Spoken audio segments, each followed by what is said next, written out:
censorship is so much better than Russia's censorship. So Canada, the government of Canada, reinforces support to organizations to help counter harmful disinformation. Got it, because Trudeau himself never engages in harmful disinformation. By definition, I mean, if Trudeau says it, it's got to be right. Here's a clip from the announcement today featuring Pablo Rodriguez. Since 2019, the Digital Citizen Initiative has been funding organizations that help Canadians become more resilient to online disinformation.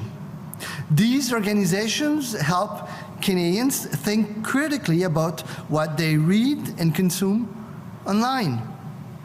And with the global pandemic continuing into its third year, with armed conflict raging in Ukraine and in other parts of the world, well, we find ourselves at a very fragile moment in our history. Sorry, did you say year 3 of the pandemic? That's not true, mate. The pandemic is now an endemic.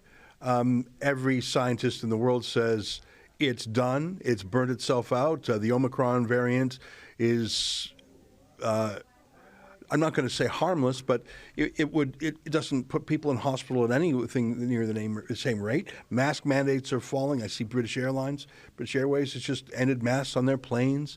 Mandates are ending across the country, except for in Trudeau's hands. We're not in year 3 of the pandemic. It's endemic. It's local. It's like the annual flu season. But imagine using year 3 of the pandemic as an excuse to censor. Imagine using that as an excuse, and the war in Ukraine, which we are not a part of, but we are being censored as if we are in a war. And here is his plan. So using year 3 of the pandemic and a war halfway around the world as an excuse, here's what he's going to do. So today, I'm announcing that the Digital Citizen Initiative will provide $2.5 million in funding for new citizen-focused activities and digital projects. The goal of these specific projects will be to, first, increase civic literacy, trust, and knowledge of democratic processes. Second, to promote critical thinking and respectful engagement online.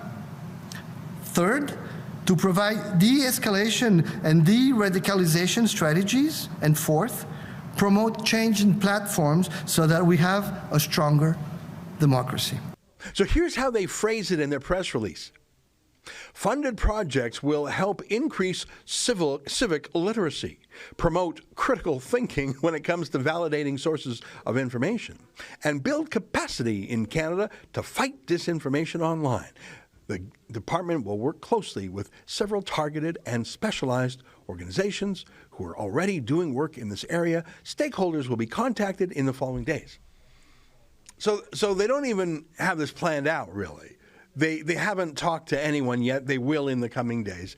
They don't care. This hasn't gone through Parliament. What's Parliament? I mean, Putin doesn't use his Duma Parliament either.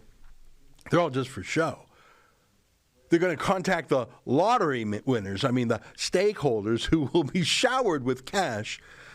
I'm going to guess that Edward Greenspan will receive some, and other anti-hate groups, too. They'll use that phrase, probably. Hate being defined as anyone who disagrees with Trudeau. To say that Trudeau is going to teach us a lesson in trust, that Trudeau's going to teach us a lesson in critical thinking, that Trudeau is going to de-radicalize us. What does that mean? That's a phrase that's sometimes used for Islamic terrorists. I don't think de-radicalization particularly has worked against Islamic terrorists, certainly not in Guantanamo Bay. Many of them have become recidivists. But Trudeau is going to change how you think in your mind.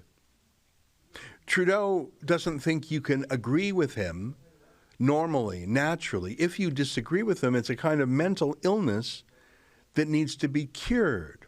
No. You don't just disagree with Trudeau. You need to be de-radicalized because you're clearly a radical. Only a radical would disapprove of the great leader. It'll be interesting to see the meat on the bones as this thing rolls out, but I can tell you it's just one more step down the road to Putin-style censorship, isn't it? Stay with us for a moment.